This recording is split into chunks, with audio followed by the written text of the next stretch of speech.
For this year, you need to see some things with your spirit that you cannot see with your senses.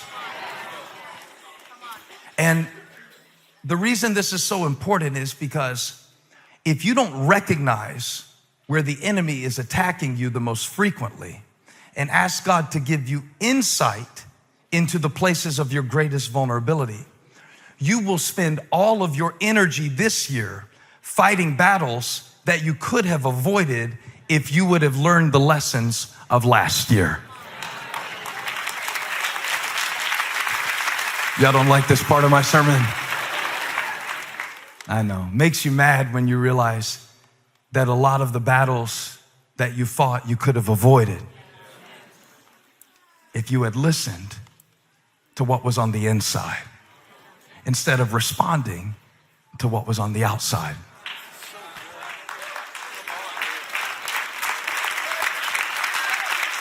So I want to spend this year with what Paul called open eyes in my heart.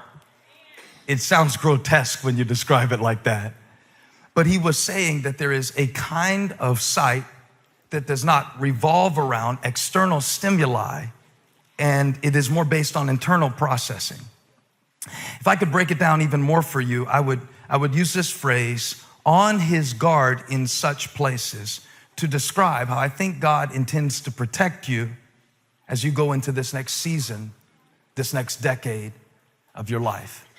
And that requires self-awareness. There's a theological term, progressive revelation. It means that while God never changes, our understanding of him unfolds over time. Not necessarily chronologically, but as we experience different things in our life, we come to see God in different ways. Even the Bible is constructed with the progressive revelation in mind, so that you see concepts introduced in the book of Genesis that are mirrored in the book of Revelation. That's the first and the last. And by the time you get to Revelation, you get a full picture of what was hinted at in Genesis. So you see types and shadows in the Old Testament, which ultimately point to Jesus Christ. But they're pointing to something that you have not clearly seen yet. Life is this way.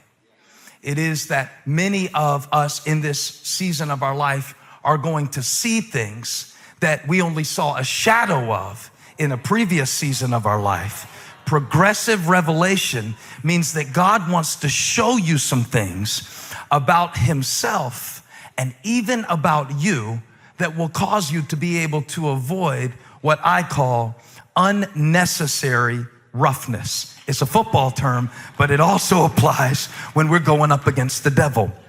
And let me help you with something real quick. Some of the battles that you fought last year were in places that you never should have been.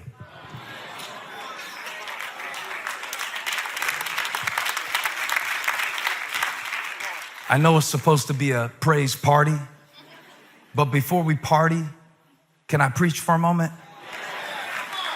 I got 24 minutes to tell you about this, that there are certain places that you need to stay away from this year, because if you go there and then ask God to protect you in those places, I don't know whether to start with Facebook or whether to start with CNN or whether to start with Fox News, but we have to be very careful about where we go. Watch this. Not just with our bodies, but with our minds.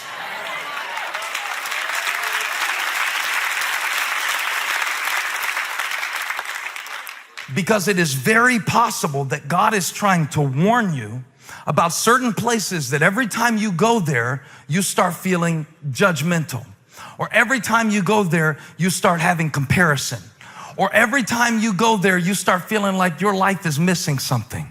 And if I were you, I would put that Bible app on the front screen of my iPhone this year. For those of you who aren't saved yet, you might have an Android, but you could put the Bible app on there too. And I would find that thing that deletes some of the other apps. And can we all just make a covenantal agreement in the presence of God on this, the last sermon of 2019? Let's all not post our workouts until we have been doing them consistently for at least 4 weeks this year. Can we do that? Now, look at somebody and say, I don't have to post it to prove it. Because if I do the work, you will notice the results. I won't have to screenshot my sweat on the floor.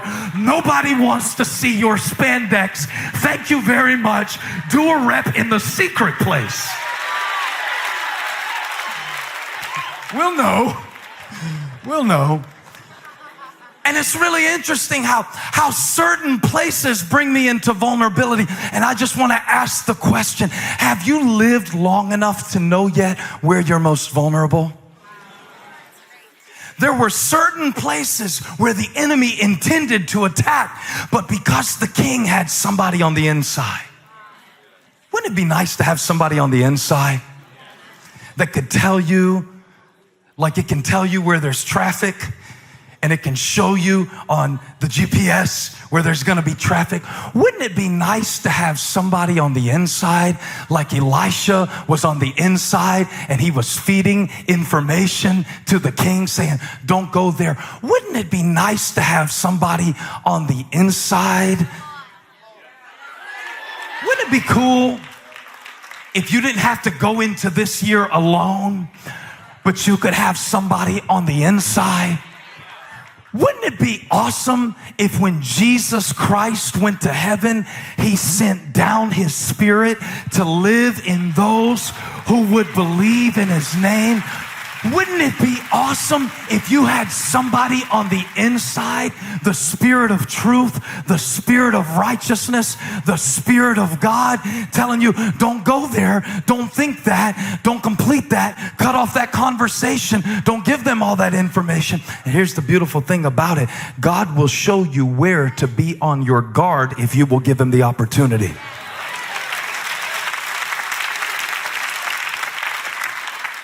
Even this, God will even show you what days of the week you are more susceptible to discouragement so you can plan around it. Y'all don't believe in God? You don't think he's in you? You don't think God can show you about yourself, what he knows from the inside out? You don't think the one who created you knows how to counsel you? And yet we all the time, we go into states of discouragement and then we try to pray our way out of them. But we got discouraged because of a mental game that we played. And no cliches can rescue us. New year, new you.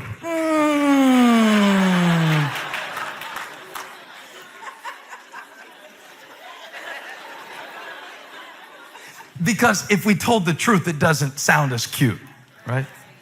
Like what really has to happen for you to change is that Romans 12 says you have to be transformed by the renewing of your mind, okay? So that means that you have to do things a different way for a long time until the pathways that were in your mind, called neural pathways, that were causing you to do the things that you don't want to do anymore, whether that's an addiction to pornography or whether that's an addiction to a substance or whether that's an addiction to food or whether that's an addiction to gossip or whether that's an addiction to judging people who struggle with pornography, food, or substances, because I can preach to everybody in the room.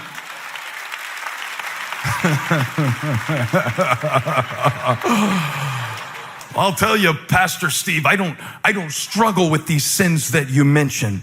It's actually great because I'm starting this new year with a pretty clean slate. I'll tell you, I've been walking with the Lord for a long time, and I don't really have any of these struggles except the one with self-righteousness that I am expressing by saying that I don't need anything new from God this year.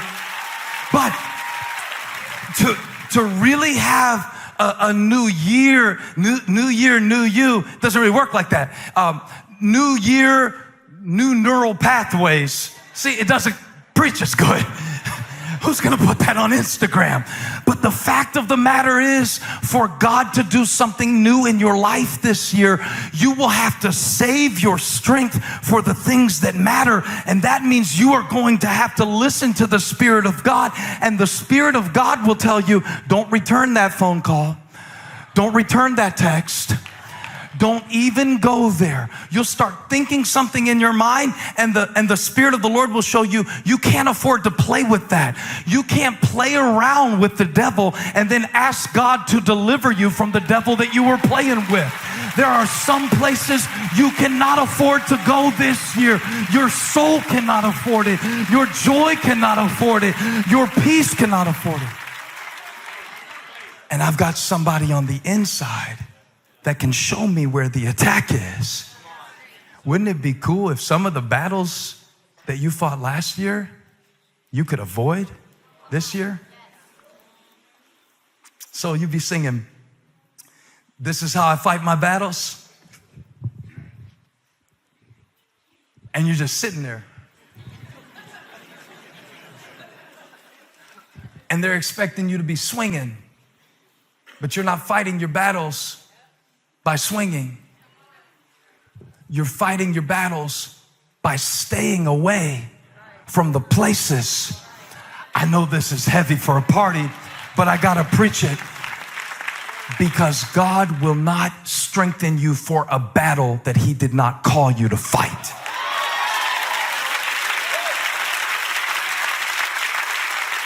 So you've got to let go this year of the need to prove things to people, because that is not a battle God has called you to fight.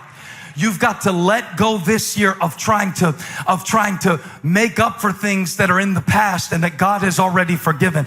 That is not a battle God has called you to fight. It is over. It is gone. The old is gone. The new has come. You have got to ask the Spirit of God what areas to avoid in this year. Okay.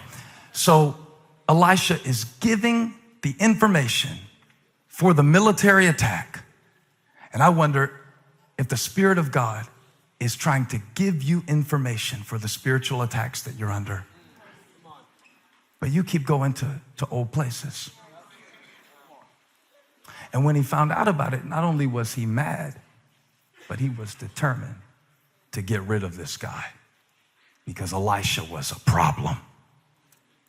Elisha was a problem. Are you a problem for the enemy?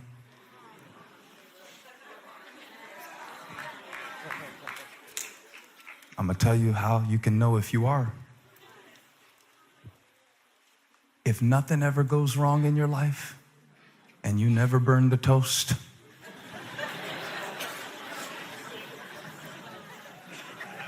if everything is so nice and neat and orderly and you never face any kind of resistance, it means that the devil isn't threatened by you at all.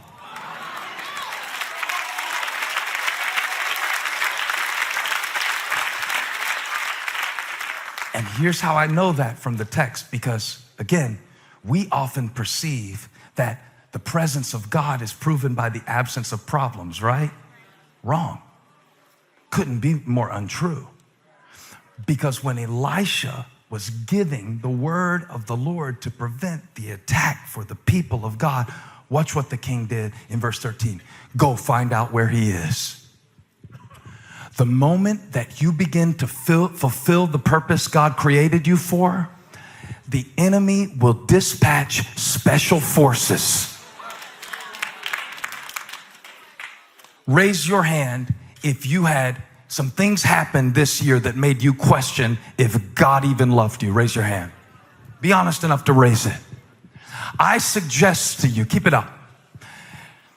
I suggest to you that the reason you had some of your problems is because you are such a problem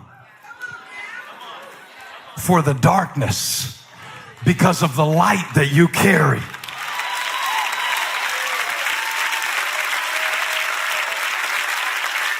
Somebody shout, I'm a problem So let me tell you how you can prove that God is with you, okay? The way that you can prove that God is with you is not by the fact that nothing bad ever happens to you. The proof, my mom used to say, the proof is in the pudding. Well, I found out when it comes to the things of God, the proof is in the problem. How do I know that God is using me and that He has great plans for me? How do I know that God has put a big calling on my life? How do I know that God has something outstanding for my future? I know the size of my calling by the size of my problem. Y'all shout if you've been through something this year.